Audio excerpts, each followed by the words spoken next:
有，我在自己的家乡，曾经跟一位无敌界尊交过手。仅仅一位？嗯。怪不得大统领会让我们两个照顾你，多给你磨练的机会。原来是这样。有什么问题吗？七神将，你或许还不知，我们这几位神将在七星海都待了很久了，就算是最短的6神将，也待了上千年之久。而在这段时间里，我们跟金阳宗、跟天圣府经常交战厮杀经验自然相当丰富。像我，单单交过手的无敌界尊变过14位，有的还是重复交手。这大大小小算起来，跟无敌界尊交手起码也有上百次了。林东更加了得，他交手过的无敌界尊应当过20位，厮杀的次数起码有数百次，甚至就连一人同时对抗2位乃至3位无敌界尊的场景都生过很多次。而你，从修炼到现在，也仅仅跟1位无敌界尊激战过1次。你说我们要不要照顾你？这次任务比较简单，原本我跟木有2人出手便足以了，可大统领却依旧派了你过来。如果我没猜错的话，大统领是想要在这次任务中多磨练磨练你，让你早日适应万古混沌世界的环境，还有跟强敌厮杀交战的过程。原来是这样。那是无敌界尊。是的，是赤水联盟的卑界尊。之前血岩岛主带人将赤水联盟的所有界神全部屠尽，连带着赤水联盟的几位无敌界尊也被斩杀。不过赤水联盟依旧有2位无敌界尊侥幸逃过了一命。这2位界尊分别是赤水联盟的少盟主古南跟这位卑界尊。这卑界尊成名已久，实力也极强，在赤水联盟的无敌界尊当中，实力一直排在第1。这次大统领之所以会派我来，就是因为这卑界尊的关系。原以为赤水联盟的界神全部被斩杀，这位卑界尊会选择躲过去，再不济也得隐忍一段时间再出手。可没想到他就待在我们血岩岛要征服的第1座城邑当中，还真是好胆色。林东，论实力，我们3人也只有你才可以击败那位卑界尊，你出手吧。不急，大统领吩咐了，要尽可能的多给你磨练的机会，所以剑无双，这卑界尊就交给你了，你尽力和他一战，等抵挡不住了，再传讯给我便是。可以。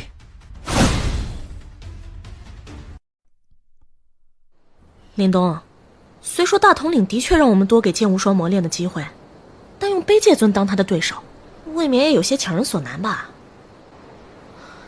这卑界尊可是赤水联盟界神之下的第1人，论实力，在我血岩岛的神将里边，也就第1神跟你才有把握胜他一筹。剑无双刚从自己家乡出来，之前都没有什么跟无敌界尊交手的经验，他跟卑界尊交手，摆明了就是找虐啊。这样不是更好？就是因为他刚从自己家乡出来，之前又没碰到过想要的对手，所以才更需要给他一些教训，让他收敛好自己的傲气。毕竟这里是强者如云的万古混沌世界，我们之前刚到来时不也一样吗？也被大统领打磨过的吧。说的也是。既然如此，那就让他先受点教训吧。不过咱们还是警惕点，一看到剑无双支撑不住了，便立即出手。不然，若是不小心让卑界尊将他给斩杀了，咱们可就闯祸了。放心，我自有分寸。无敌界尊，他林东说的没错，我之前一直待在清火界内，虽然也跟清火界的强者交过手，但论厮杀经验上，的确要差上不少，还需要磨练。而这位卑界尊虽然只是界尊，但他的锤法还有他创出的绝学都不错，用来磨练我的剑术，倒也勉强可以。血岩岛的杂种，都去死吧！哼。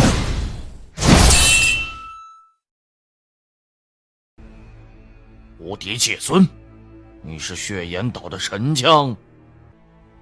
血岩岛的6位神将我都见过，并没有你。你是谁？剑无双，血岩岛第7神将。第7神将？哼，一个刚刚晋升的神将也敢独自一人来与我交手，真是找死！小子，受死吧！哼，这卑界尊倒是很擅长猎。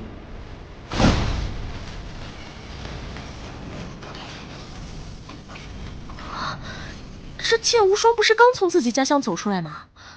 他之前不是没跟别的无敌界尊交过手吗？这剑无双竟然可以和卑界尊战成平手。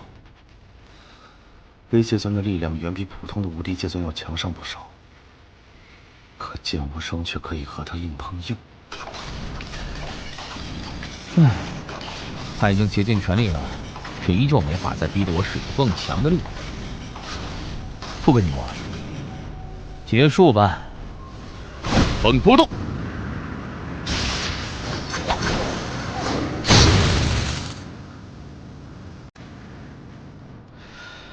两位幸不辱命。那卑界尊实力不俗，纵然是我也只能险胜他一筹。可想要彻底杀死他，那也得付出一定的代价才行。可你却独自一人将他给斩杀了。哼，我运气好吧？之前我一直跟他硬碰硬，正面厮杀，可是刚刚我突兀的改变剑术，施展了速度之上的一剑。那卑界尊显然是措手不及，还来不及抵挡，这才被我斩杀了。是这样。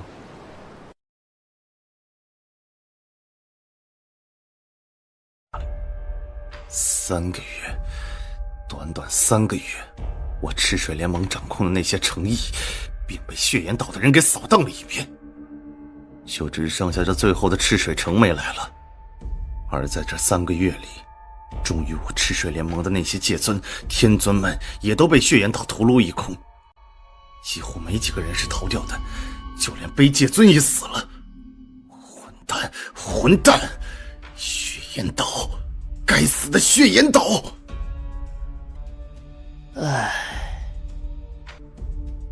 血岩岛势大，整个大禹界除了大禹宫之外，也就是金阳宗跟天圣府都可以跟其抗衡。我赤水联盟之前虽然也算有些底蕴，但在血岩岛面前还是太弱了。之前我们就不应该为了那部分利益去打血岩岛主意的，不该的。事已至此，现在说这个又有何用？是没用。少盟主，这大禹界域我们是不能再待了，早些离开吧。我已经在那一界域安排好了。离开？厉老，我们当真要离开这片界域？这大禹界域已经没有我们的容身之地了，我们只能离开。且就算如此，这血岩岛不到那一界域去追杀我们，就已经很不错了。血岩岛，好，我走。不过就算要走，也不能这么悄无声息的走了。那血岩岛要想不付出一点代价，就想将我赤水联盟彻底灭掉，那是做梦。少盟主，您的意思是？这次血岩岛出面前来剿灭我赤水联盟的，不是有3大神将吗？那林东、莫幽在血岩岛内可都是待了很多年，名气都不小的。至于那个刚冒出来的剑无双，虽然没什么名气，但他却独自一人斩杀了卑界尊，实力也非同凡响。若是能够一次性斩杀他们3个，那纵然是血岩岛恐怕也会心疼不少吧。毕竟神将的罕见程度，何时比界神都要高的？少盟主是想杀了那3位神将？对。当然，这件事还得有劳厉老你亲自出手了。得手之后，趁血岩岛还未反应过来，我们立即离开。血血岩岛也拿我们没办法。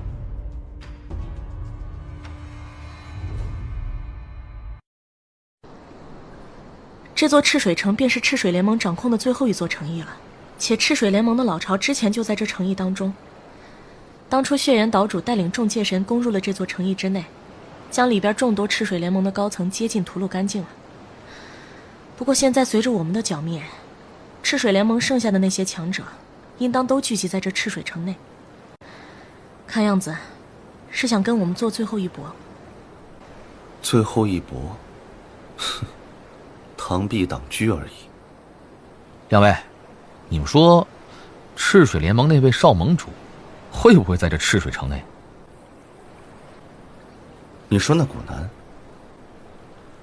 那古南上一次是运气好，岛主他们攻入这赤水城时，他刚好不在这座城邑中，不然早就死了。而现在赤水联盟都已经要覆灭了，他这位少盟主也是名存实亡。我要是他，早就逃得远远的，甚至逃到别的界域去了，继续留在这里，等死啊！的确。好了，咱们别多废话了，直接动手将赤水联盟的那些残余强者全部灭杀了，完成这趟任务，回去开庆功宴吧。第7军，动手。剑无双，已经是这趟任务的最后一战了，你还像之前那样出手吗？看看吧，要是有合适的强者，我再出手。血岩岛，那是古南，赤水联盟少盟主。这位少盟主可真是找死啊！真蠢成这样。走，我们一起去会会这位少盟主吧。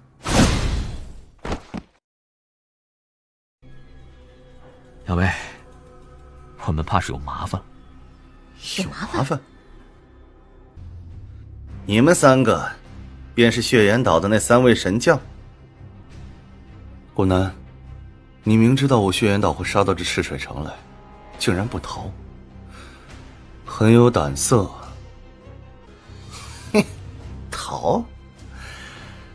我是要逃出这血岩岛的势力范围，甚至逃出大禹界域。不过在逃之前，我却要将你们3个给斩杀了，让血岩岛知道，我赤水联盟也不是那么简单就能够覆灭的。斩杀我们3个，就凭你？林东，莫忧，快退！什么？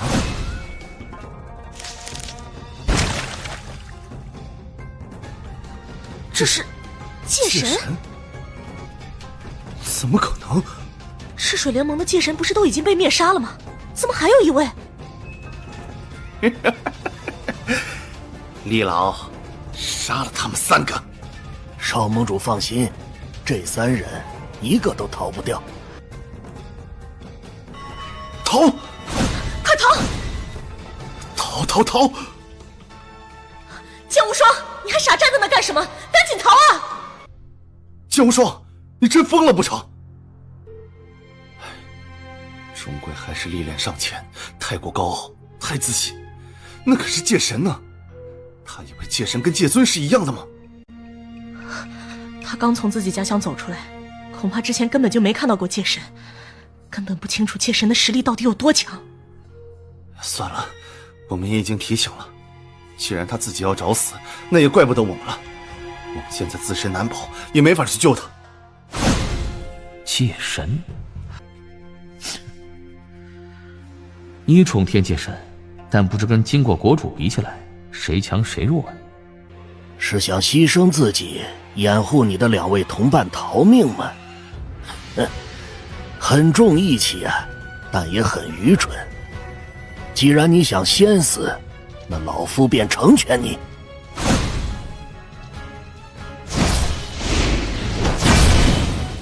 啊？怎么会？我明明只用了8成力量，剑术也很随意，结果却依旧压制了他。他真是界神吗？哈哈哈！剑无双，别太意外，你压制他那是很正常的。为什么？简单，因为你面前的这人仅仅只是刚刚度过神劫，体内的神力还没有完全转化完毕。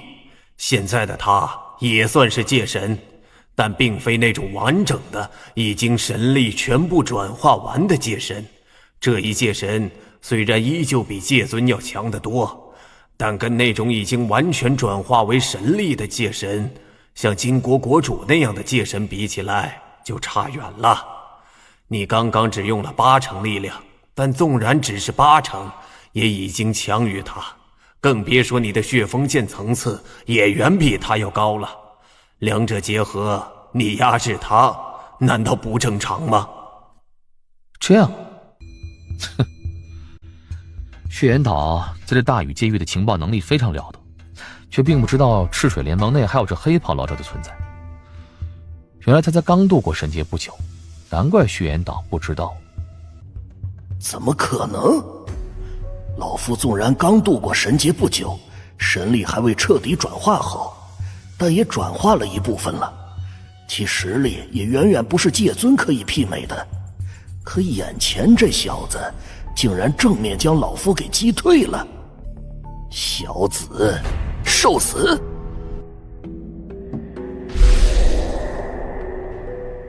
哼，的确是绝学，不过却只是堪堪达到绝学的门槛。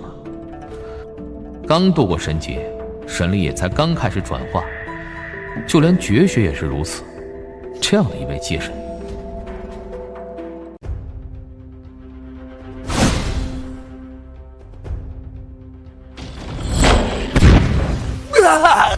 不可能！哼，弱，太弱。我仅仅只是迸发出10成力量，催动血煞降甲的第1重威能，便轻而易举就杀了他。我的很多手段还没用上，血煞降甲第2重威能都没有爆发呢。就这么样的一位界神，亏我之前还颇为期待，还真是令人失望。这等层次的界神的确很弱，在整个万古混沌世界，弱成这样的界神也的确不多。毕竟界神都需要度过神劫的，以他的实力，光靠自己一人之力，应当渡不过神劫。看来他渡神劫时，肯定有人出手相助。出手相助？神劫也能靠别人帮助？相对较弱的神劫当然可以，但必须要付出不小的代价。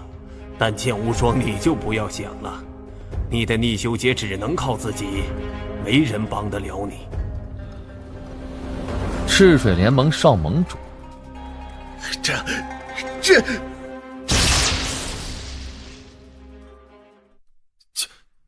剑无双，双，哼，两位这是怎么了？剑无双，那可是一位界神呐！界神？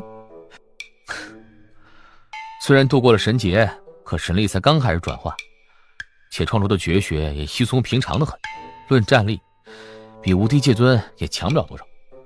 话是如此，可他终归还是比我们强的呀，但你却正面杀了他。我是得到过一些机缘，力量比寻常界尊强上一些，且创出的绝学呢也比他要强上不少，加上运气不错，才有机会杀死他的。好了，这最后一座城邑已经被我们扫荡了一遍了，连带那位少盟主古南也死了，咱们的任务也算完成了，该回去了。该回去了。这趟无聊的任务总算是完成了。剑无双，咱们这次的任务过程有那么多军事看在眼里，想瞒都瞒不住，所以待会儿进去，我肯定会将事情全部叙说一遍，自然也会提到你斩杀赤水联盟的卑界尊，还有那名界神的事。大统领肯定也会颇为惊诧，会向你询问，你做好准备。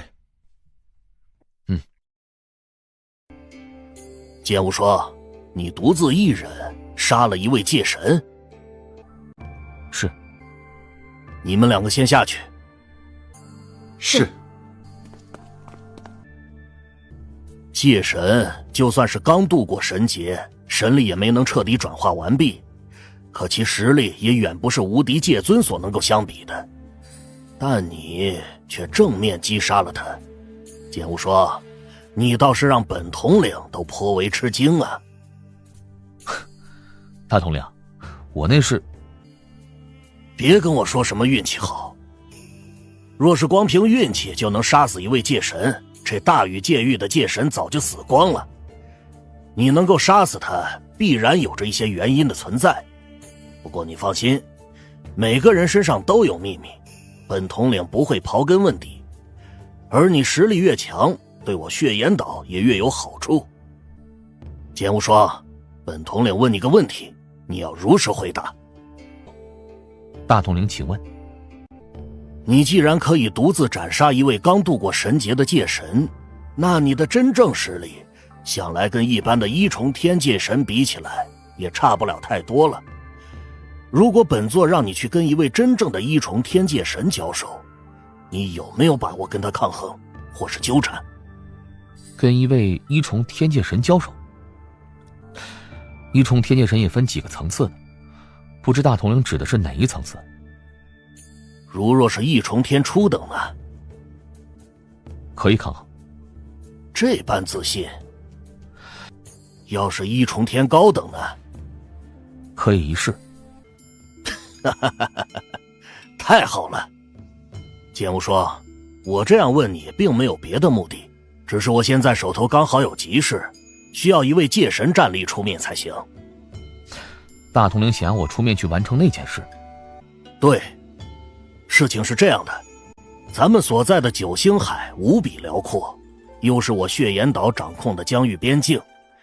我血岩岛跟金阳宗、天圣府以及其他几大方势力在这九星海上经常会因为一些利益而争斗和厮杀。而就在不久之前，我血岩岛与修国同时出现九星海的一座岛屿上，存在着一片雾纹金矿。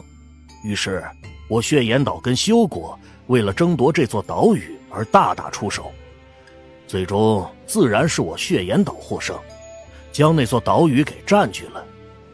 虽说占据了岛屿，可修国必然不会善罢甘休，所以镇守那座岛屿的千鸾界神传讯给我，让我派遣一位界神过去，与他一同镇守那座岛屿，直到将那岛屿内的雾纹金矿彻底的开采完。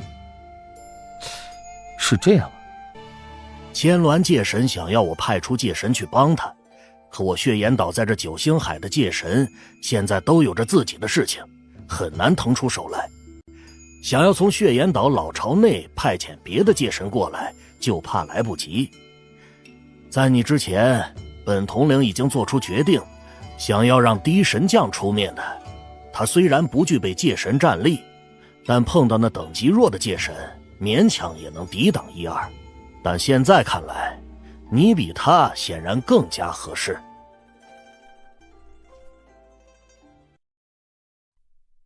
这是千鸾界神所处的那座岛屿，那岛屿现在也叫做雾纹岛。你去准备一下，尽早出发吧。是。剑无双，怎么样？大统领都问了些什么？大统领倒是没有询问太多，反而是交代了我一项任务，要我尽快出发。又交代了任务。唉，原本我还想着替你开接风宴，顺便将这次任务的庆功宴也一同举办的。可谁想，你竟然又要立即出发了。接风宴的话，还是下次。是他。你可是那第七神将剑无双？是洪寿，是第一神将。看第一神将的样子，似乎很愤怒。谁招惹他了？剑无双，这是我血岩岛的第一神将洪神，他的实力极强，在我们几位神将当中一直都是最强的，且他心胸比较狭隘，行事也一直无比霸道。哦，第一神将。在下便是剑无双，不知第一神将找我有何事？剑无双，洪寿，剑无双刚接到大统领交代的任务，马上就要出发了。这个时候你找他，到底有何事？闭嘴！你刚接到大统领的交代任务，哼，他接的任务原本是我的。什么？剑无双，那件任务你想要去完成随便你，我并不在乎。可刚刚大统领向我传讯说明原因时，却说你的实力比我更强，让你去完成那件任务更有把握。哼，老子不服！原来是这样，怪不得第一神将会如此愤怒了。原来是大统领认为这剑无双比他更强。第一神将历来心高气傲，现在却被大统领说他不如第七神将。哎，他要是甘心才怪呢。那位蛮夷大统领怕是故意激怒这洪寿的，他是想用这洪寿来试试我的真正实力。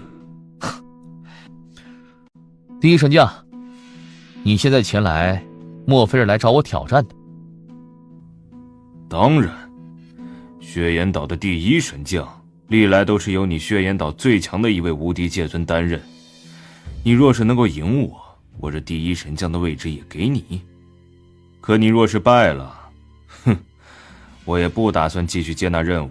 但你以后行事还是尽量低调点的好。既然这样，那便请第一神将你出手吧。这洪寿是自讨苦吃。哼，同样是神将，可这洪寿平日里根本没将我们放在眼里。现在好了，他招惹到了剑无双头上，等着看他倒霉吧。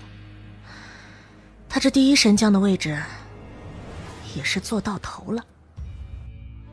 剑无双，别说我欺负你，我让你先出手。既然如此，那你小心了。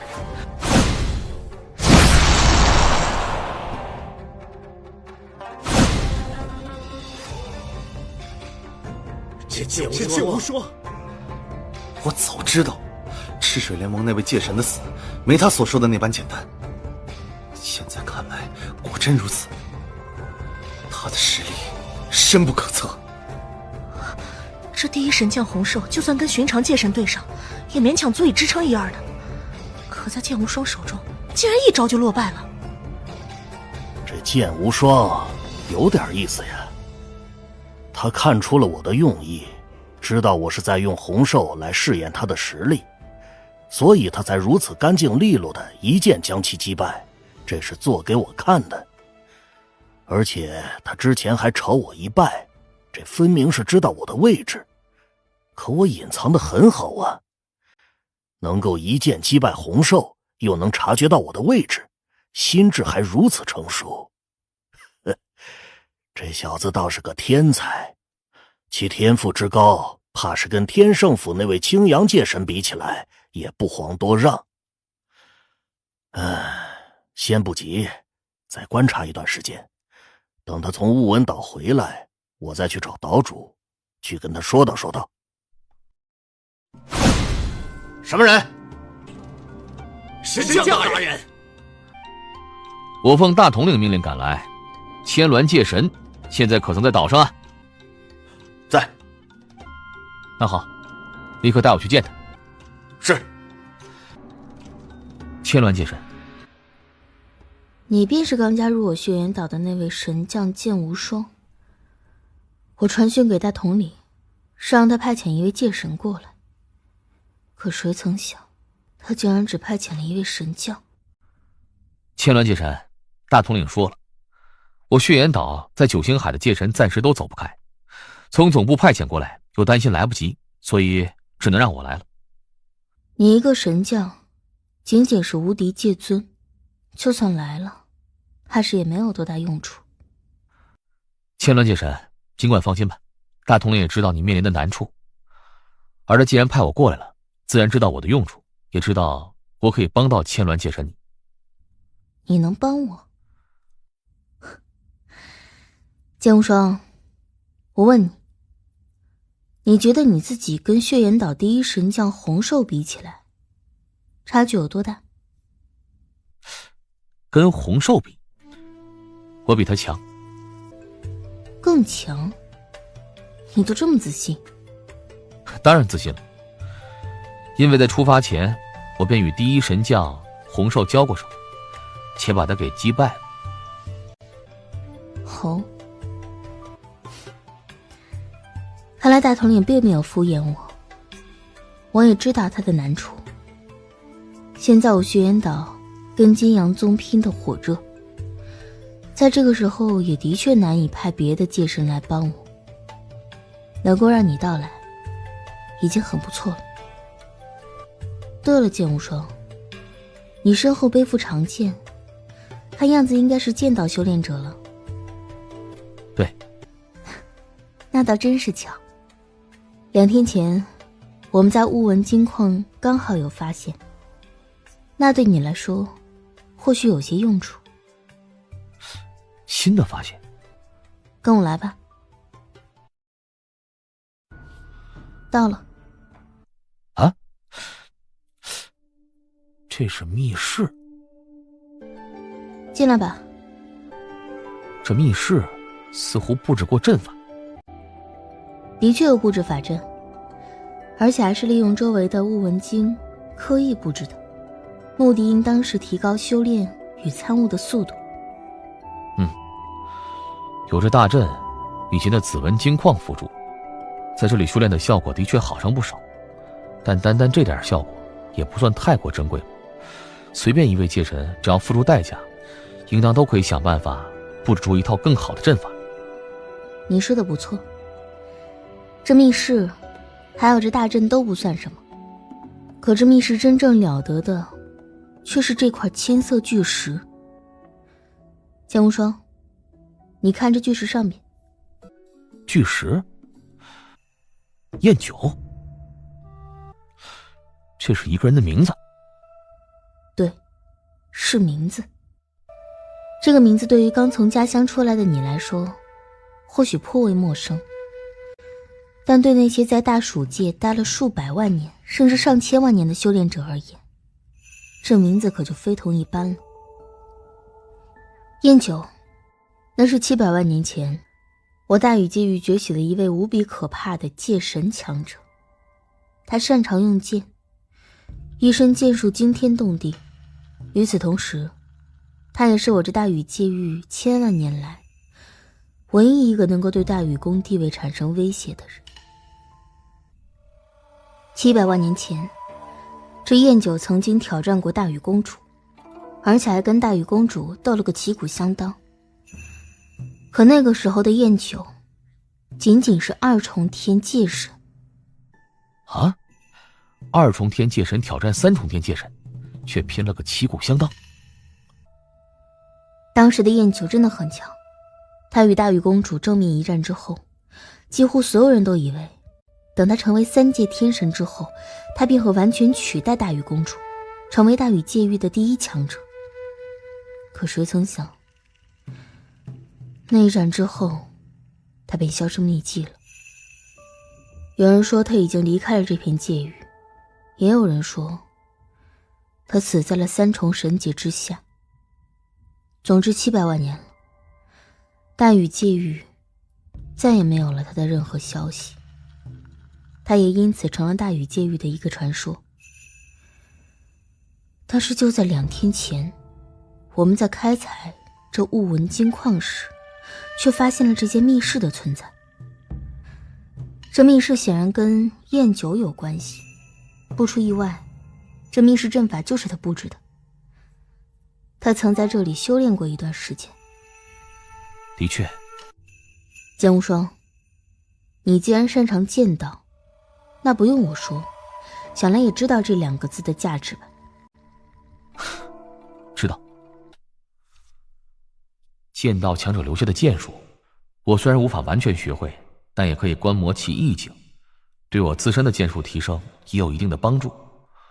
其实燕九留下的剑术应当是针对速度的，或许我可以根据他的剑术，从而创出一招擅长速度的绝学来。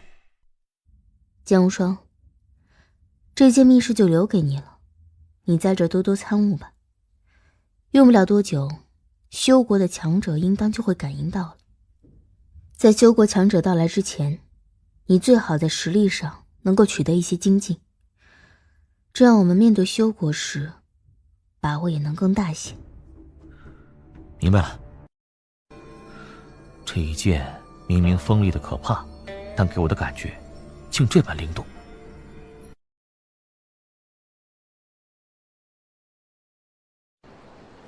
来了，诸葛先生，无需客气。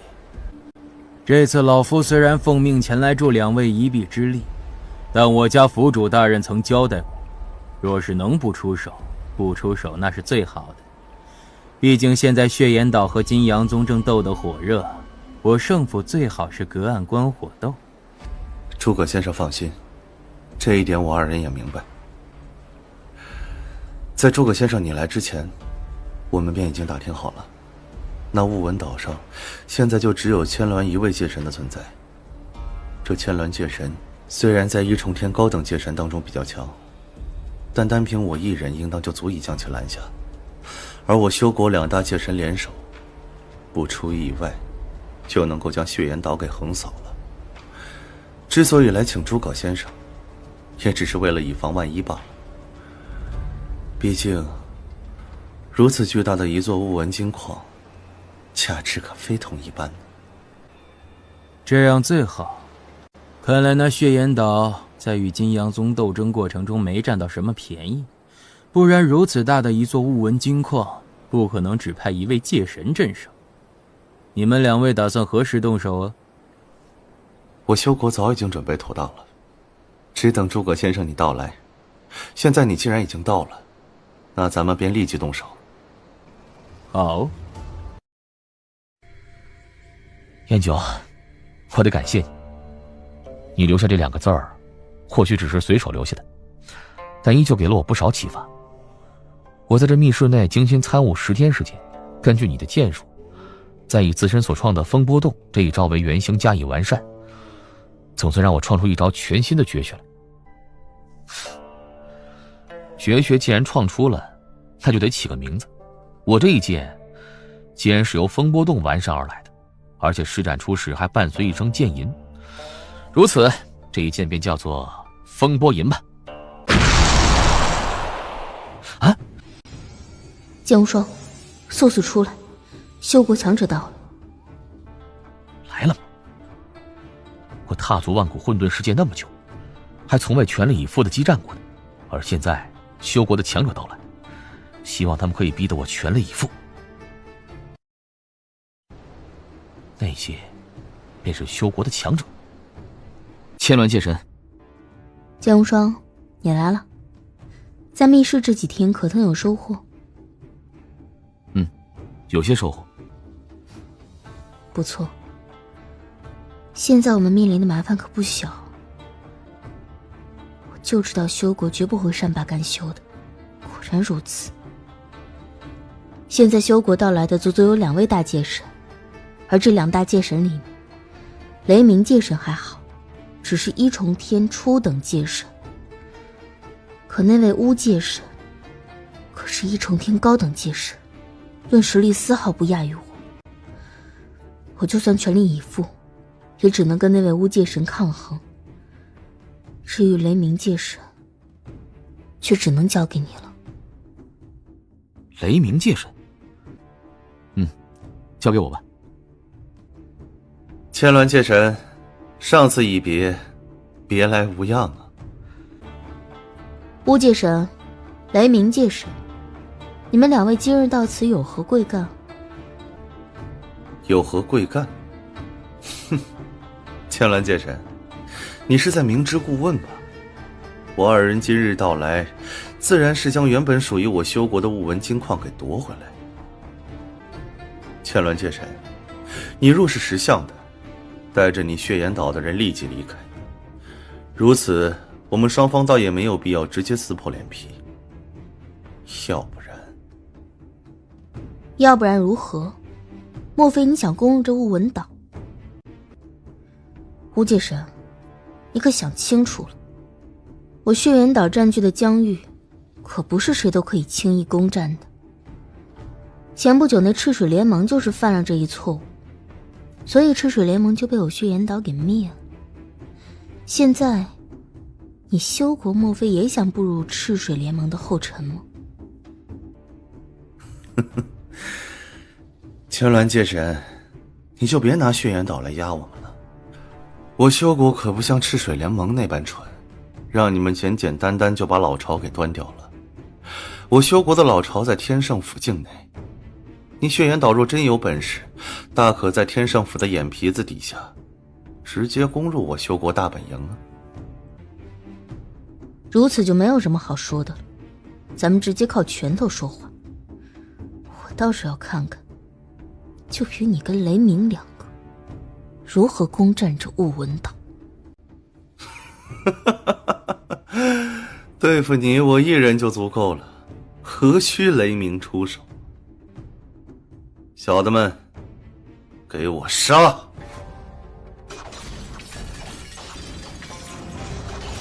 剑无双，就按照之前所说的，你去拦住雷鸣界神，切记尽量抵挡即可。若是实在挡不住就退，可千万别把自己性命给丢了。要我尽力抵挡，别丢掉性命。都去死吧！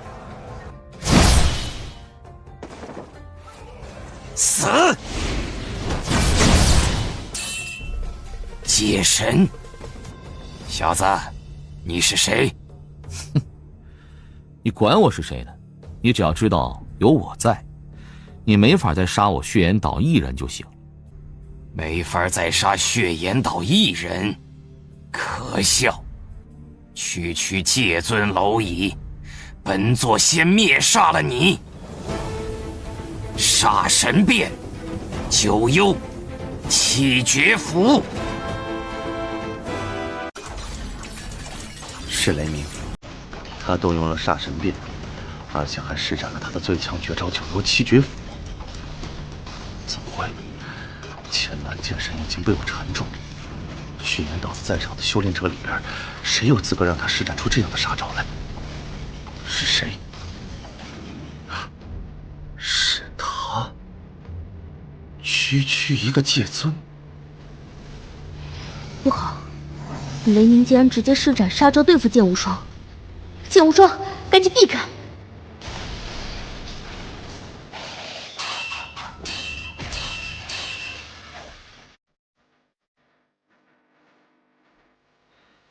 你刚刚的符法不错，他竟然正面接下来了雷鸣的九幽七绝符，而且还完好无损。剑无双，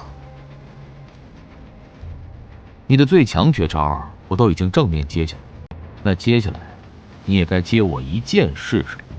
涅槃新生。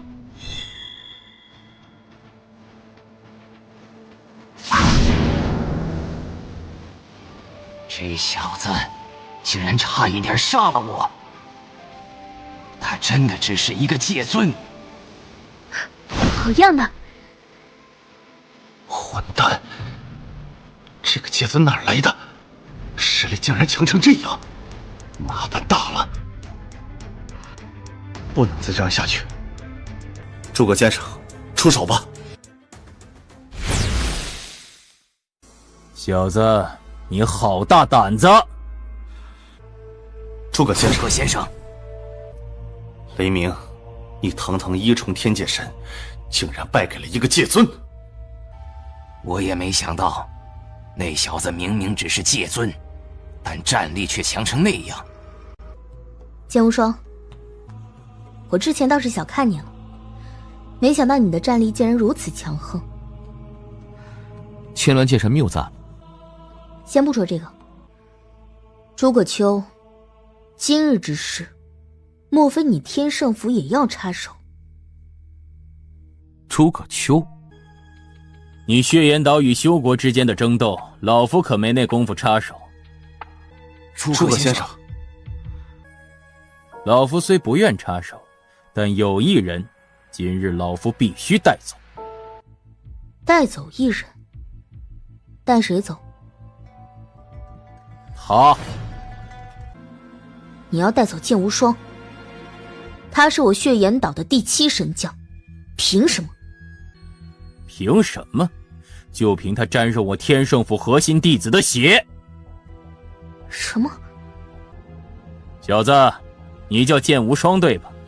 你应当知道老夫为何找你吧？知道。知道就好。我天圣府核心弟子一共才20多位，每一位都是我天圣府精心培养，有的是在修炼上有极高天赋，也有对炼丹炼器或阵法上有极大天赋的，个个都是无比了得的天才，极为难得。而这些核心弟子都修炼了我天圣府一门独门秘术，一旦死后，他死后怨气所形成的诅咒会常年附在对方身上，这诅咒之力只有我高层强者才能感受到。你身上诅咒之力还如此浓郁，显然你杀死了我天圣府一位核心弟子，还是在不久前杀的。老夫可有说错？没说错。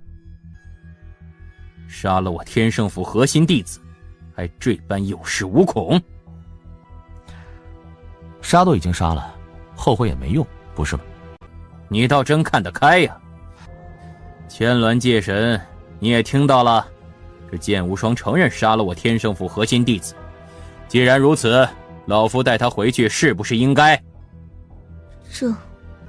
不管剑无双之前做过什么，他现在是我血岩岛的第7神将。你想要带走他，自然得经过我血岩岛的同意。我会将此事禀明给岛主大人，只有岛主大人亲自同意了，你才能带走他。还得你家岛主同意？抱歉，老夫现在没工夫等你那位岛主结果，老夫现在就带他走。你若敢拦，休怪老夫不客气。诸葛秋，血岩岛主呢暂且不说了，你是不是得问问我愿不愿意跟你走？你对，说的好像你可以随意左右我的样子，我怎么就不相信？诸葛秋，我就站在这里，倒是很想瞧瞧你今日是如何带我走的。哼，这小子连诸葛先生都敢挑衅，还真是找死。哼，以为击败了我就真的无敌了？诸葛先生那可是接近1重天巅峰的，他区一个界尊还真想翻天。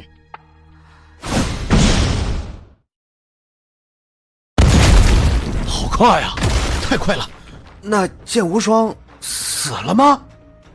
诸葛秋，小子自己找死，又怪得了谁呢？什么？竟然毫发无损！诸葛秋，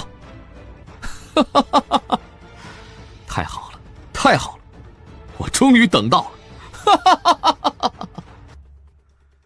你是我踏足万古混沌世界以来第一个有资格让我全力出手之人。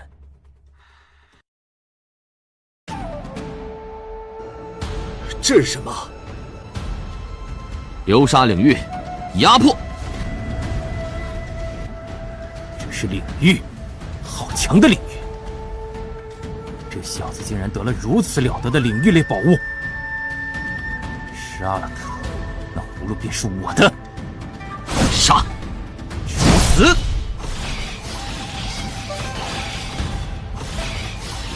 ！3重浪，暗影，滚！涅槃新生。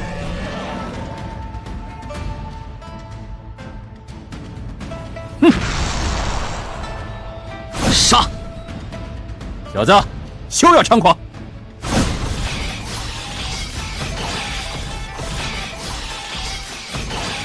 剑无双他竟然可以跟诸葛秋正面厮杀，而且丝毫不落下风。我就说这小子战力强，但没想到竟然强成这样。血岩岛内竟然还有这样一位绝顶天才。哈哈哈，痛快！诸葛秋，咱们再来。疯子！一个界尊战力不比我也就罢了，一番激战到现在，我神力已经消耗过半，他连气息都没有丝毫削弱，反而越来越强了。真是个彻头彻尾的疯子！我竟在跟疯子交手！小子，今天算你走运。这位叫诸葛秋的界神竟然要走了？哼，他根本就奈何不了剑无双。至于之前所说的带剑无双走，更是笑话。现在不走还等什么？一位接近一重天巅峰的界神，竟然奈何不了一位界尊。诸葛秋，剑无双，老夫已经准备退去，你还想怎样？哼，想来就来，想走就走，这天下哪有这么便宜的事儿？更何况，你既然已经逼得我全力出手，那怎么也得跟我分出胜负来。分出胜负？怎么？莫非你今日想将老夫彻底留在这里不成？是有这个打算。狂妄！是不是狂妄？你马上就会知道。诸葛秋，我知道你名气不小，外界传言想要击败你，必须得有一重天巅峰界神亲自出手，可我却不信。你想怎样？我刚刚跟你交手，众多手段都已经施展的差不多了，可唯独还有一招剑术不曾施展。这一招剑术，我也是在这乌纹岛上刚刚创出的，我对这一招很有自信。你要是能够接下我这一招来，那自然可以离去；你要是接不下来，那就把命留下来。还有一招？那好，老夫便来领教一下你的最强绝招。诸葛秋，看好了！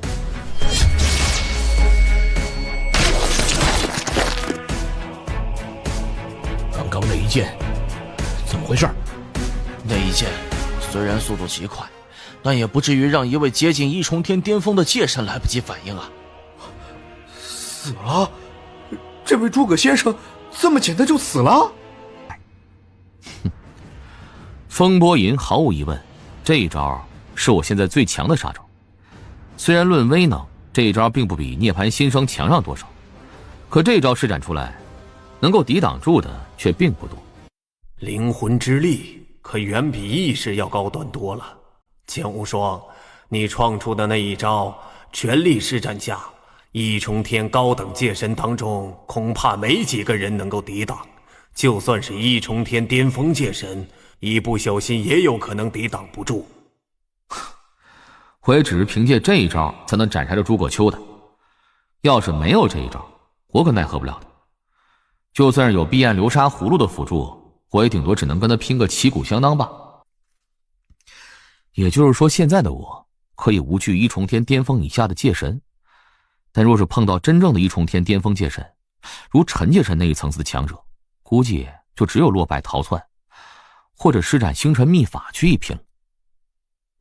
连诸葛先生都被直接灭杀了，这剑无双要灭杀我们，岂不是跟玩似的？逃，赶紧逃！剑无双，千鸾界神，咱们还是先去看一下下面的伤亡吧。嗯，好。剑无双，这里发生的一切，我都会一五一十的全部禀报给大统领，包括你与天圣府之间的仇怨，包括你斩杀诸葛秋的事情在内。你别太担心，虽说你与天圣府结下了极大仇怨，可你现在却是我血源岛的神将，我血源岛自然会全力庇护你，这一点我可以保证。啊？等结果吧。什么？我血岩岛的一位神将斩杀了界神？越阶挑战不仅成功了，还杀了对方。被杀死的那位界神是谁？何等实力？天圣府的诸葛秋，怎么可能？开玩笑吧？真的假的？我血岩岛内诞生了这样的超级天才，的确是真的。这位神将叫剑无双，刚加入我血岩岛不久。之前他去剿灭赤水联盟的时候，便斩杀了赤水联盟一位残余的界神。不过那位界神实力很弱，才刚度过神劫，我也没那么在意。可谁曾想，现在在乌文岛上竟然斩杀了诸葛丘。这件事是千鸾界神亲自传讯告诉我的。当时在乌文岛上的所有人，不只是我血岩岛一方，还有修国的那些修炼者，包括2位界神，都看得清清楚楚。虽然现在只有我们2方知道，但想来用不了多久，这件事便会在整个大宇界外彻底的流传开来。界尊便斩杀1重天高等界神，这样的天才，在我大宇界域的历史上可都是前所未见呐。不过现在也有个麻烦，那剑无双在加入我血岩岛之前，跟天圣府有过不小的仇怨，还斩杀了一位天圣府的核心弟子。这次那诸葛丘之所以会出手，似乎就是因为这个。天圣府满意。岛主，事情我已经知晓了，那剑无双是一个不折不扣的天才。虽然刚加入我血岩岛不久，对我血岩岛还没有太大的归属，但既然是我血岩岛的一员，我血岩岛就得全力维护他。别说他得罪的只是一个天圣府，就算得罪了大禹宫，我血岩岛也不能简简单单将人给交出去。我也这样认为。那剑无双现在在哪儿？他还跟千鸾界神待在乌文岛上。他刚在那儿斩杀诸葛丘，天圣府知道后必然大怒，肯定会立即派遣强者过去杀他。你现在便传讯，让他立即返回军营。是。事情可查清楚了？已经查清了，杀死诸葛丘的的确是血岩岛的一位神将，名叫剑无双。他的确只是界尊修为，而且刚加入血岩岛不久。此外，我们也已经通过修国确认，那剑无双身上的确带着我天圣府核心弟子的怨念，这是诸葛丘看出来的。那剑无双也直接承认了。本来诸葛丘想要将那剑无双带回我天圣府的，可没想到那剑无双战力却异常可怕，跟诸葛丘正面厮杀而不落下风，而后来还施展了无比诡异的一剑，将诸葛丘直接斩杀了。界尊竟然斩杀了我天圣府一位接近1重天巅峰的界神，可曾知道这剑无双之前斩杀的是我天圣府哪位核心弟子啊？但从怨念无法判断出来，不过根据修国强者所说，那剑无双身上的怨念非常浓烈，应当是近段时间斩杀了天圣府的核心弟子。而我天圣府的核心弟子一共就那么些位，近段时间里陨落的只有1位，那便是辅助你的亲传弟子九溪。果然，当初九溪接受金阳宗那金风界神的邀请，说是去一处秘境闯荡，多年不见消息，而不久前他的命核却破损了。本座知道他已经身死，想要责问金阳宗，却发现那金风也死了。既然2人都死了，那本座也无法多说什么，此事原本也就不了了之了。可没想到，我那徒儿并非是死在秘境当中，而是死在这剑无双的手里。杀了我的徒儿，现在又斩杀我天圣府的界神。哼，这剑无双该死！杀！一有机会直接斩杀了这剑无双，替我徒儿替诸葛长老报仇。另外，将这事儿也通知给金阳宗。这剑无双的出现，可不能只让我天圣府一家着急，那金阳宗也不能闲着。剑无双，戒尊便斩杀了诸葛丘。诸葛丘虽然明面上已经非常接近于一重天巅峰戒神了，可实际上却是废物一个，击杀他根本算不得什么。我随手一枪都足以置他于死地。不过这剑无双戒尊便如此强横，若是度过神劫成就戒神，或许可以成为我的对手。这剑无双还杀了九溪师妹，与我天圣府结下了深仇大恨。我天圣府必然不会放任其成长下去，就是不知还有没有机会死在我的手中。剑无双，大统领已经下令，让你立刻返回军营。既然这样，那我现在便离开。至于这雾纹岛，就靠千鸾戒神你了。与我血源岛争夺这雾纹金矿的，就只有修国一家。而之前那一战，就算没有，短时间内他们想要再派遣戒神前来攻占，也并不简单。你尽管放心就是。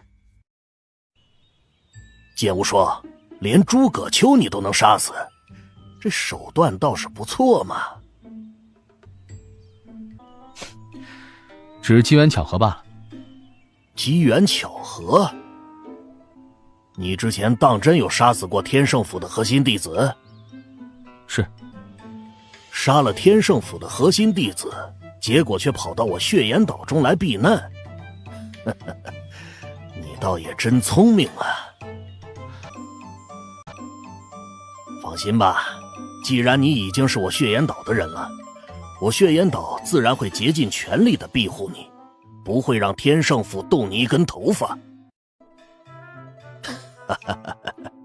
现在事情刚刚发生，天圣府必然震怒，但不知道他们接下来会怎么做。这段时间你便暂且留在军营内，不用去接任务，先看看天圣府的反应再说。是。国王，你不是说血风剑乃是一柄剑胚，是可以通过激战厮杀从而提升威能的，甚至我还可以将自己创出的绝学融入剑胚当中，从而令血风剑威能暴涨。可是我现在已经创出如此多的绝学了，却一直没法将绝学真正融入到血风剑当中的。血风剑的确是剑胚，而且还是剑胚当中的极品，它可以随着你的成长不断融入你的绝学，每一个层次的绝学都可以融入一种，可融入的一种必然是这一层绝学当中最为强横的。现在血风剑处于初阶阶段剑胚，只能融入一阶绝学，但这一阶绝学必须是一阶最顶端的绝学。而你创出了绝学不假，且还已经创出了足足3种剑术绝学来了。可你所创出的3种绝学，哪怕是最强的风波吟这一招，也仅仅只是一阶高等绝学罢了，连一阶巅峰都算不上。光靠这样的剑术绝学，根本没资格融入血风剑当中。是这样啊。这么说来，短时间之内我是没法让血风剑威能暴涨了。慢慢来吧，饭要一口口吃，路要一步步走。剑无双，你现在修炼的时间还无比短暂，你的成长空间是极大，但同时也是需要大量时间的，切记不能着急。明白了。啊？怎么了？有一道无比强横的气息闯入我的灵魂之力感知范围，而且这股气息无比陌生，明显不是我血岩岛的界神。好高明的隐匿手段，直接闯入我血岩岛军营。可我血岩岛军营的禁制还有军营内那些戒神们，竟没有一个发现。若非是我拥有灵魂之力的关系，恐怕也发现不了。不好，这个人是冲我来的。剑无双，赶紧逃！我明白。大统领，快来救命！竟然被那小子给发现了！碧焰流沙领域，给我出！好快的速度，而且好强的实力！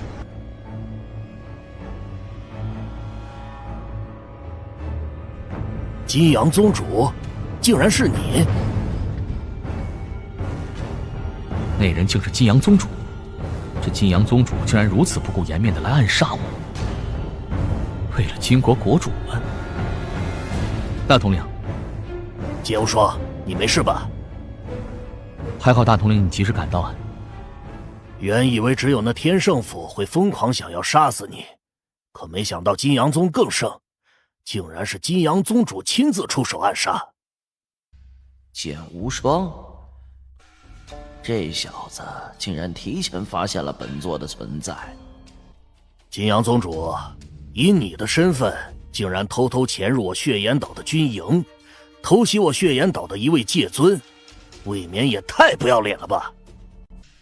耻笑！哼，这个世界只讲实力，何来手段光不光彩这一说？更何况能够让本座亲自出手，这剑无双也算死得其所了。死得其所？哼，可惜你失算了。的确，本座之前倒是没想到这小子的感应能力这般了得，竟然可以提前发现本座的存在。今日的目的看来是达不成了。金阳宗主，我血岩岛跟你金阳宗虽说一直处于激战当中，而剑无双也的确是一位非常惊艳的天才，但再惊艳，毕竟他也未真正给你金阳宗重创过。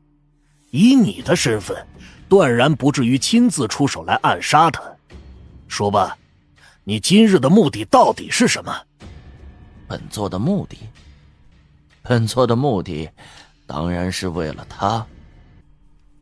剑无双，本座问你，金峰是如何死的？金峰？那金峰死了？金阳宗主，我知道那金峰跟你关系不浅，但金峰死了，跟我血岩岛跟剑无双有什么关系啊？当然有关系。不久前，金峰邀请天圣府核心弟子九溪一同前往一处秘境当中闯荡，可结果金峰跟九溪先后死在那秘境当中，且他们带去的所有手下没有一人活着回来。他们二人的死根本没人知道原因。本座当初虽然惊怒，也派人追查过，可根本查不到任何踪迹。直到昨日，本座方才接到天圣府的传讯，天圣府认定与金峰一同前往那处秘境的九溪是死在剑无双的手中，还是他亲手斩杀的。剑无双，本座问你，那九溪是否被你斩杀？是。那金峰呢？他是否也死在你的手里？金峰？什么金峰？我只是斩杀了天圣府的一位核心弟子。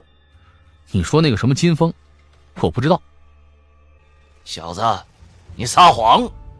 金峰与九溪一同前往那处秘境闯荡，一直在一起，先后死在那秘境当中。你既然杀了九溪，怎么可能不知道金峰？金阳宗主，我的确不知道你所说的金峰是谁。我当初见到那九溪时，也并非是什么秘境，就是在一处寻常的黑暗虚空中。那时我刚从自己的家乡走出来，正意气风发，渴望与万古混沌世界的强者交手。而我碰到的第一个修炼者便是那九溪。那时我见他是戒尊，便直接出手找他挑战。在挑战当中，我把他杀死了。事情经过就是这样。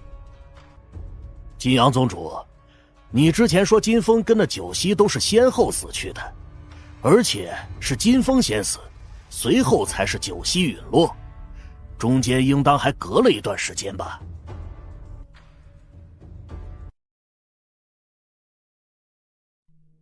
金阳宗主，凡事都要查清楚的好，可千万别一不小心被人家当枪使。依我看，咱们还是先坐下来慢慢谈。我已经传讯给我家岛主了，马上我家岛主便会赶到，到时候一切都将水落石出。血岩岛主，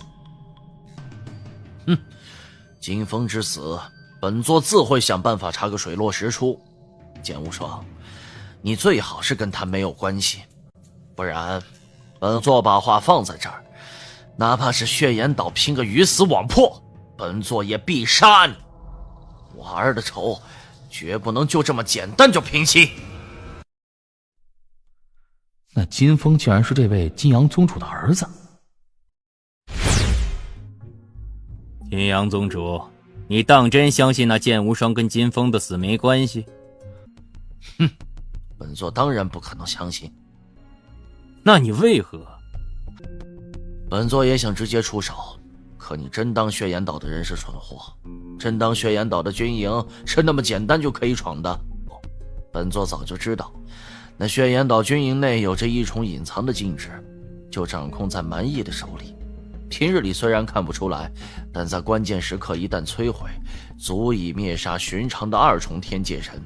至于本座或许可以活下来，但必然也遭受重创。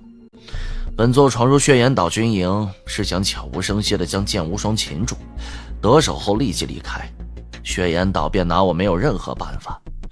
可没想到那剑无双感知能力敏锐，竟然让他提前察觉，然后逃过一劫。而刚刚蛮夷就在他身旁，本座若是还不退，真厮杀起来，虽说那禁制催动起来需要付出不小的代价，可蛮夷必然会动用。到那时别说能不能擒住剑无双了，就连本座能否全身而退都未可知。原来是这样。虽说这次让他逃掉了一劫，但我儿之仇绝不可能就这么简单了结。你们那边呢？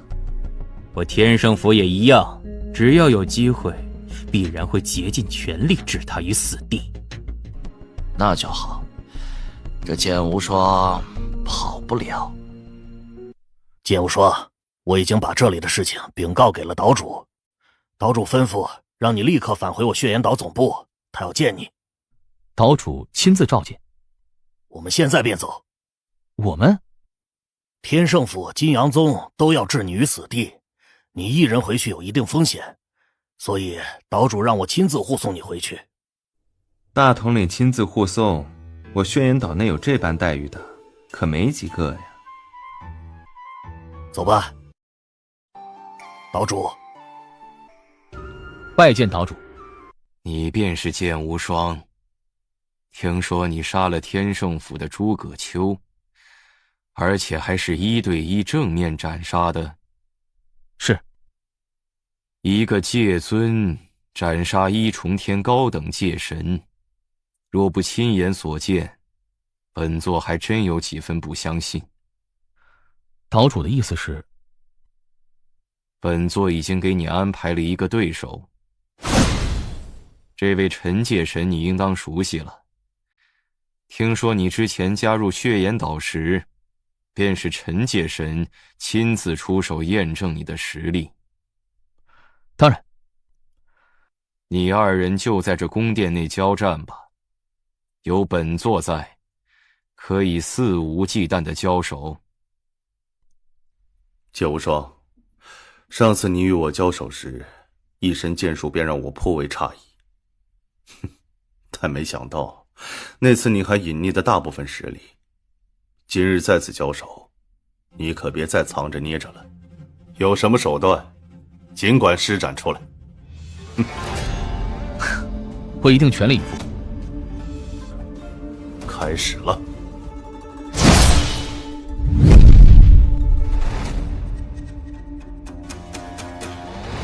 我全力以赴施展绝学，而他只是随手一剑，可结果却依旧是我处于绝对下风。1重天巅峰界神的神力爆发，竟这么强！剑无双，听说你之前斩杀那诸葛丘时，曾经动用了1重领域类手段，压制了诸葛丘一部分实力。现在你也将那领域给施展出来，让我也领教领教吧。知道我有领域类手段，如你所愿。剑无双，我要出剑了，你小心。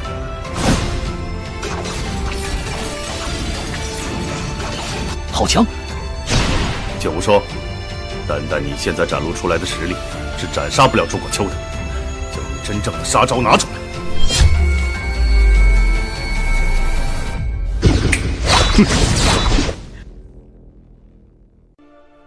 竟然是意识攻击，而且意识攻击如此强横，在措手不及之下，竟然连我都差一点中招。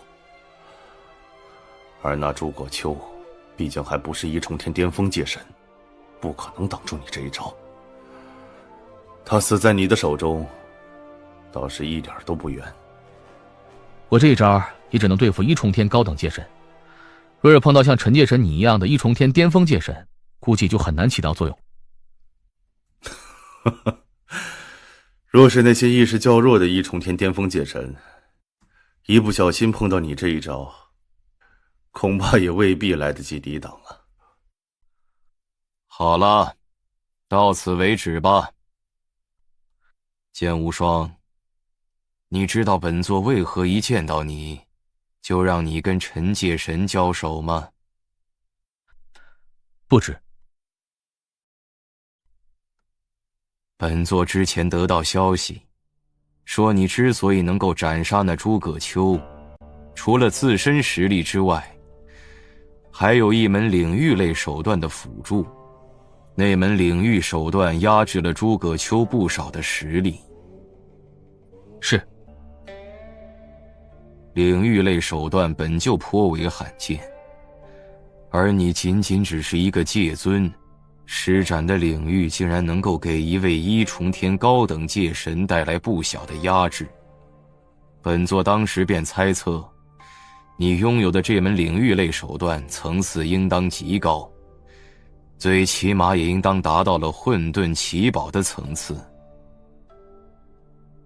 而刚刚本座让你与陈界神交手，便是想真正感受下那领域的威能。而结果，你刚刚动用的领域，如果本座没看错的话，那领域完全是由碧炎流沙构成的。碧炎流沙可是万古混沌世界当中一起极其可怕的物质，如此多的碧炎流沙汇聚一起形成的领域，威能自是强横。你现在仅仅只是界尊，还没法将这领域的真正威能催起来。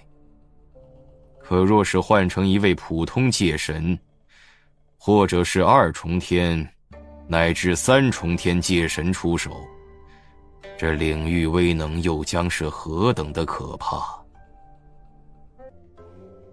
剑无双，别担心，你的领域类手段固然珍贵，本座也的确很心动，但你若非是我血岩岛的人，本座也不介意将你斩杀了，夺取宝物。但你终归是血岩岛麾下的强者，本座身为血岩岛岛主，不至于从自己属下手中抢夺宝物，那像什么样子了？剑无双，本座之所以会提到你的领域手段，是因为一份人情。人情？是人情，而且还是一份天大的人情。剑无双，你应当知道这大禹界域真正的土皇帝是谁吧？当然知道，是大禹公。对，别看我血岩岛、金阳宗、天圣府在大禹界域争斗的那般火热，实力也非常强横，可实际上我们这3大霸主没有一个胆敢违背大禹公。说句难听的，大禹宫要我们三大霸主往东，我们绝对不敢往西。在大禹宫内，最至高无上的便是那位已经达到三重天界神层次的大禹公主了，她才是大禹界域真正至高强者。而就在300年前，这位大禹公主却传出话，说急需一件层次较高的领域类宝物或者秘术。这消息一传出，大禹界域的各方势力被惊动，各方势力的强者都纷纷送上自己的领域类宝物或秘术，就为了得到大禹公主的这份人情。但可惜，那些领域类宝物跟秘术，没有一种是达到了大禹公主要求的。血岩岛主，你是说我的碧焰流沙葫芦有可能达到大禹公主的要求？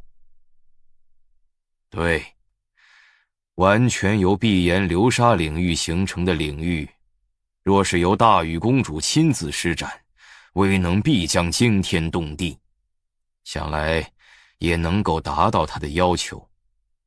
而且大禹公主也说了，她只是暂借一段时间，等用完便会归还的。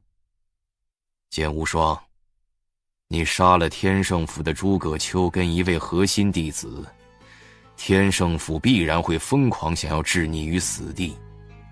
而那金阳宗主，纵然还无法确定是否是你杀死了金峰，但他肯定也不会就此放过你。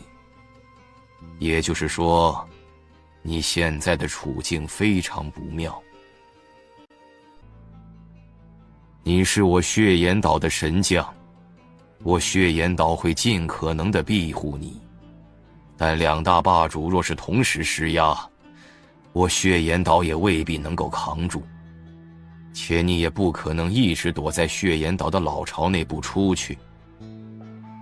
因此在这个关头，你若是能够得到大禹公主的那份人情，那必然是有着不少好处。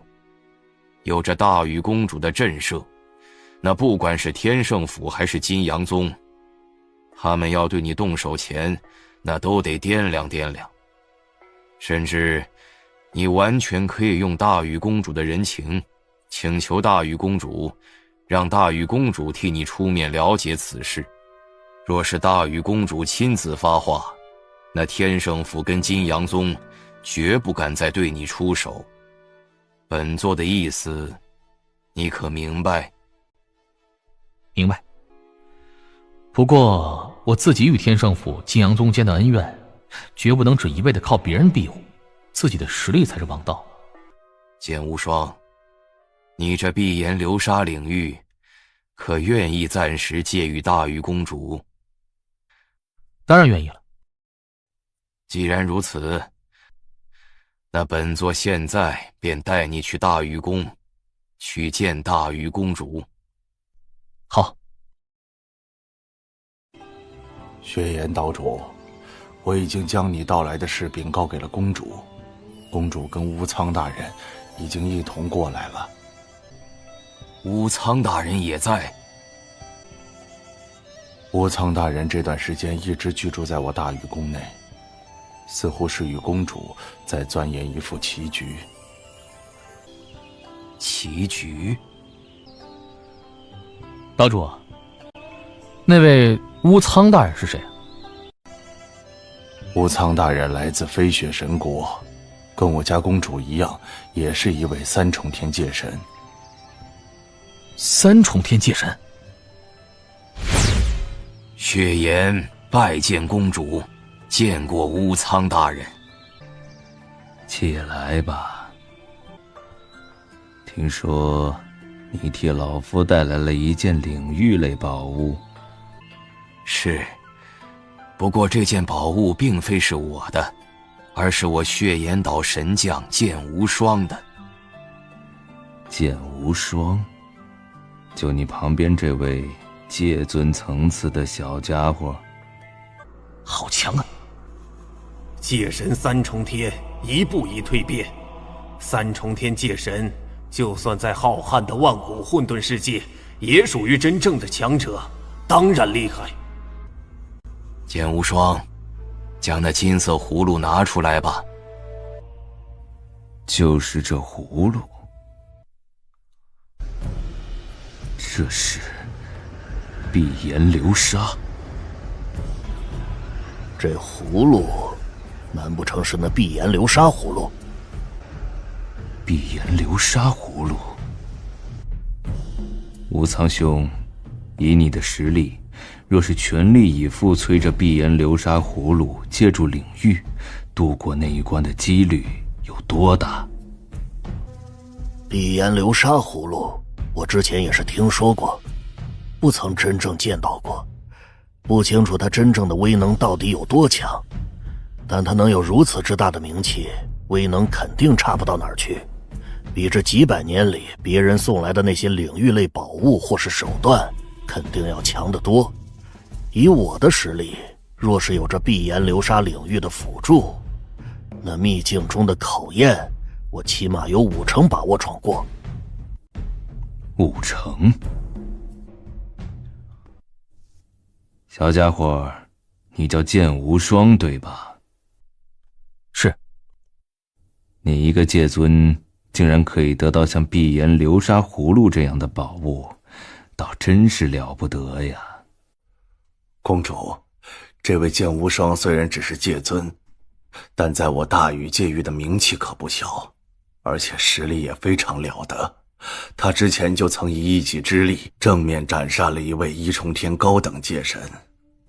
哦，界尊斩杀一重天高等界神？咱们这大禹界域还真是人才辈出啊！之前出了一个青阳界神，而现在又出现了一个比他更强的。无苍兄，在你们飞雪道场里边，能够跟这小家伙相比的有多少？界神渡过神劫，神力远强于界尊，以界尊之力想要越阶挑战界神无比艰难，而想要斩杀，哪怕只是斩杀那种最弱的界神，都堪称是奢望。我飞雪道场汇聚飞雪神国9成9的顶尖天才，在这些天才里面，能够在界尊之境斩杀一重天高等界神的，不会过3位。只有3位？那这般看来，这小家伙在整个飞雪神国都是最顶尖的天才了。剑无双，千万别小看万古混沌世界的天才。你现在刚到万古混沌世界，对这大禹界域区区一个界域来说，你的天赋固然是惊世骇俗，但若是放到一个神国里边，那就不一样了。若是放到10大修炼圣地当中，那更不同，明白了吗？知道。剑无双，这碧炎流沙葫芦对老夫的确有大用，而按照老夫所说的，你若是愿意将这碧炎流沙葫芦借给老夫一段时间，也不用太久，不会过200年，而老夫则是欠下你个人情。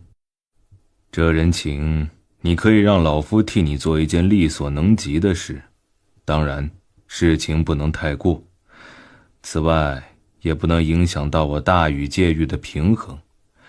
比如你要老夫去覆灭大禹界域现在霸主之一的金阳宗或是天圣府，那是万万行不通的。除此之外，其他的条件你尽管提。剑无双，据我所知，现在那天圣府还有金阳宗都想置你于死地。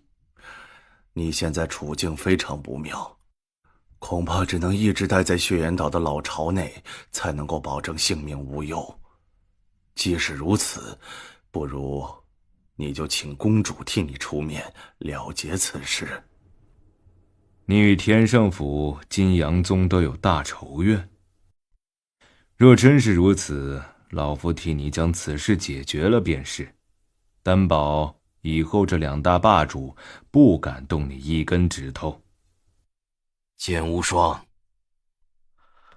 我与天圣府、金阳宗间的恩怨，今后自己去了结就可以了，就不劳公主大人亲自出面了。哦。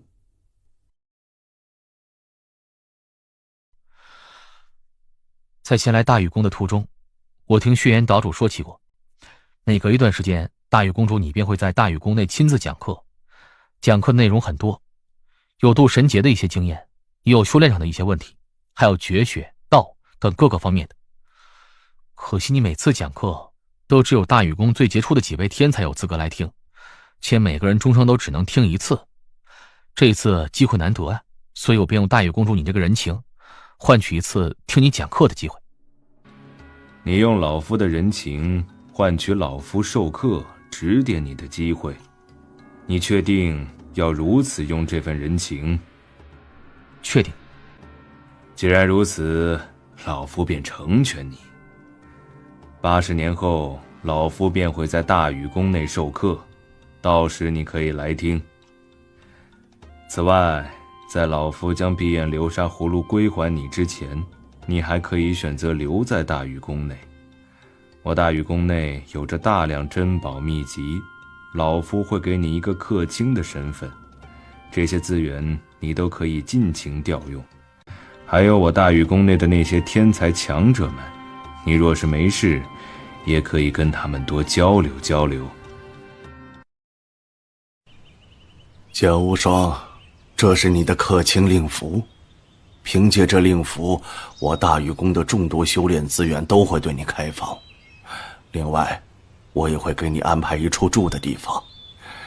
这段时间，你可以一直待在我大禹宫内修炼。剑无双，这段时间你便待在大禹宫内修炼吧，本座便先行离开了。是。走吧，我带你去我大禹宫走上一圈，顺便呢，带你去住的地方。剑无双，接下来的时间你自己慢慢修炼吧。若是有什么问题，大可以直接传讯找我。另外，80年后公主准备授课时，我会提前来通知你的。有劳白衣界神了。阁下是？我乃大禹宫内弟子苏丹，你便是剑无双吧？我听说过你，不久前你曾正面斩杀天圣府的诸葛丘，让白衣界神以及我大禹宫的几位长老都惊叹不已，都称你为真正的天才，足以跟天圣府的青阳界神媲美，甚至更强。而难得看到你这位天才在我大禹宫内，所以我想要跟你战上一场，不知你可敢答应？哦，我答应你。那好，你小心了。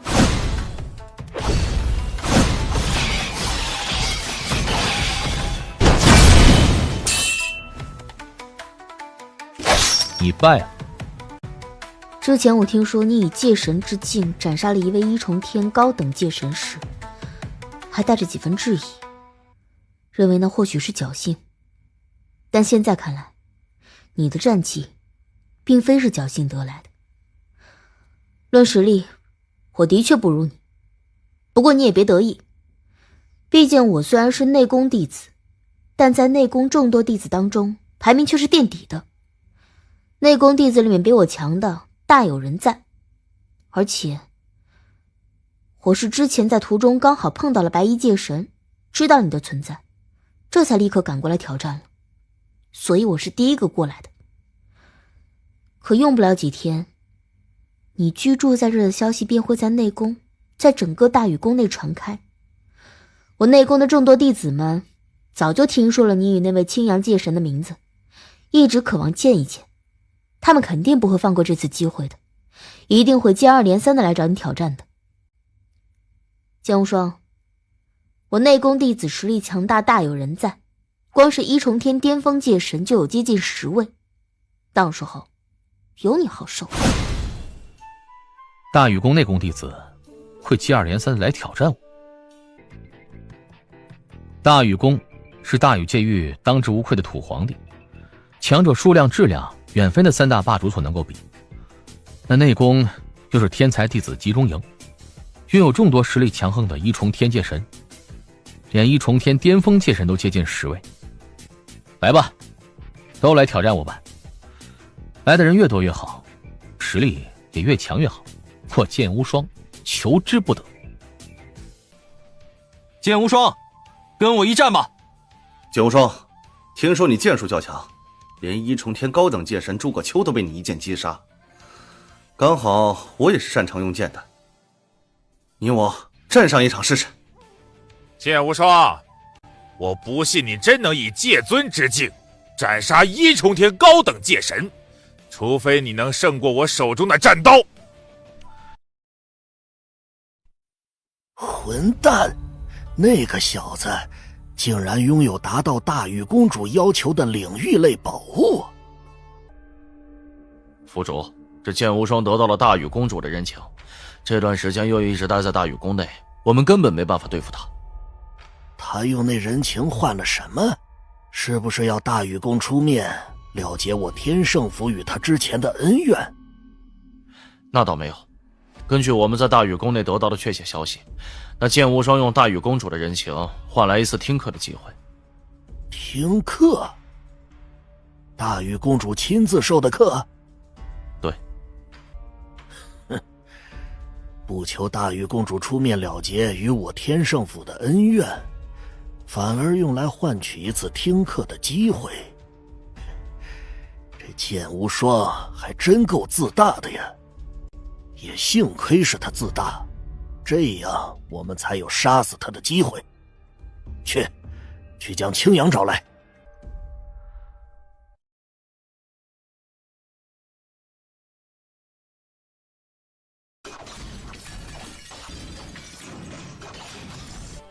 剑无双，你的剑术倒是越来越强横了呀。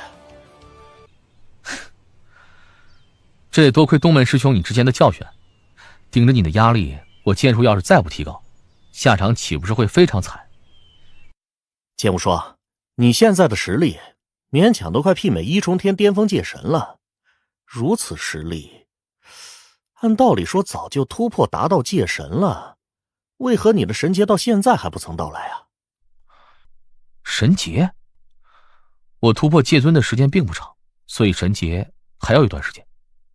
是这样，你的神劫还需要一段时间，可我的神劫却马上要来了。啊？3天后我的神劫便会到来，